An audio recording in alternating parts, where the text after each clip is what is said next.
During the horrors of World War II, certain individuals' crimes were so heinous that they stood out even amidst widespread suffering.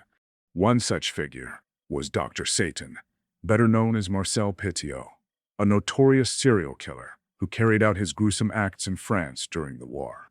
Who was Dr. Satan? Marcel Petiot was born on 17th January 1897 in Auxerre, France. The writing was on the wall from an early age that something was missing in the psyche of Marcel. At the age of 11, he took his father's gun to class one day and fired it for seemingly no reason. Later that year, he propositioned another 11-year-old for sex. These early actions soon led to Marcel's first school expulsion. As a teenager, he stole from a post box, which resulted in his arrest for theft and property damage. This incident prompted his first psychiatric evaluation. While he was diagnosed with a mental disorder, the criminal charges against him were ultimately dropped. Marcel's initial encounter with the law did little to curb his criminal behavior. He remained a delinquent and faced multiple arrests over the years.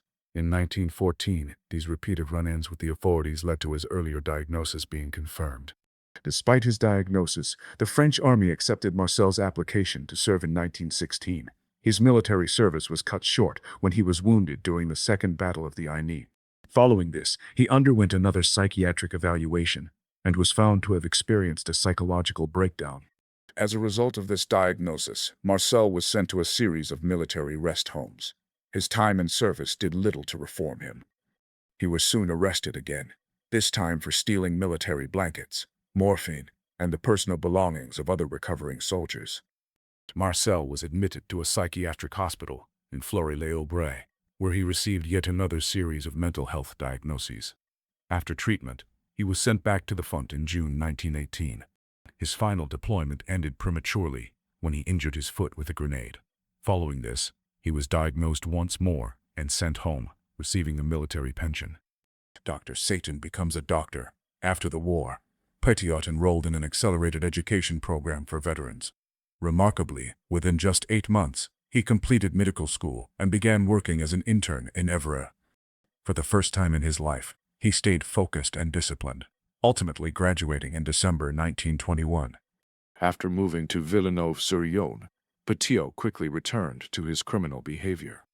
He deliberately got some of his patients addicted to drugs and secretly applied for state medical assistance on their behalf, effectively being paid twice for the same treatment. There are also claims that he performed illegal backroom abortions and stole from his patients. In 1926, Petiot met Louise Delaveau, the daughter of one of his elderly patients. She is widely believed to have been his first murder victim, disappearing in May of that year. Around the same time, neighbors reported seeing Petiot loading a large trunk into his car. Police investigated, but initially found nothing. A few weeks later, a similar trunk was pulled from the Yonne River, containing unidentified female body parts. The scandal did little to slow Petiot down. Remarkably, he became mayor that same year. The following year, he married Georgette Lablé, the daughter of a wealthy landowner, and the couple had a son in 1928. Petiot's tenure as mayor was riddled with scandals, including embezzlement, theft, and fraud. He resigned in August 1931, yet his charm kept him popular among many supporters. He was soon elected again, this time as a city councillor. However, this position was short-lived when it was discovered that he had been stealing electricity.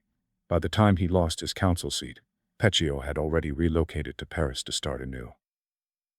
Using falsified credentials, he attracted wealthy patients and established a seemingly respectable practice at 66 Rue de Combeterre. Yet he soon returned to his old habits, prescribing addictive drugs and committing fraud. Around this period, he was also institutionalized for kleptomania, but he was released shortly afterward. The rise of Dr. Satan.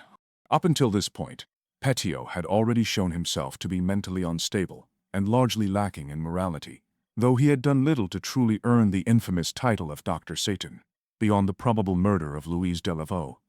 World War II, however, would bring out the darkest side of this deeply disturbed man. Petiot managed to avoid the forced German draft of French civilians in 1940 by forging disability certificates, and continued practicing as a doctor. He began presenting himself as a hero, claiming to fight the German occupation and to be part of the French resistance. In reality, under the alias Dr. Eugene, he established a fake escape network.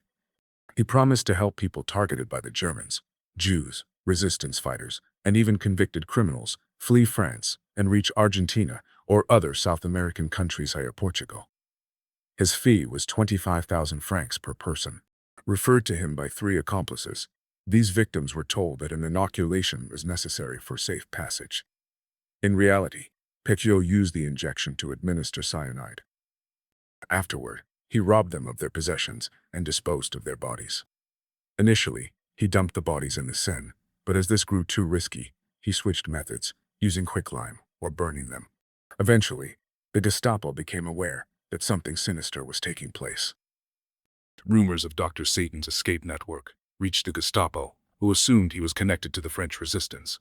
They forced a prisoner, Robert Dreyfus, to infiltrate the network, but he disappeared, likely falling victim to one of Petiot's line pits. Eventually, the Gestapo arrested 3 of Petiot's accomplices, but they never captured Petiot himself. Despite torturing these men, they were unable to extract any useful intelligence on the resistance. It seems they never suspected that the reason for the lack of information was that they were dealing with a serial killer, not a smuggler. On March 11, 1944, Dr. Satan's luck finally ran out. Neighbors reported foul odors coming from his home, along with large plumes of smoke rising from the chimney. Concerned that a fire might have broken out, the police called the fire department and entered the house. When authorities entered, they discovered a house of horrors. In the basement lay the buried remains of 10 people, while the coal stove contained even more human remains. In the backyard, a quicklime pit held additional bodies. The house was also filled with suitcases, clothing, and personal belongings of his victims. The story quickly captured media attention, and a media frenzy followed, during which Petiot earned the infamous nickname, Dr. Satan. However, Petiot had managed to escape and remained in hiding for 7 months.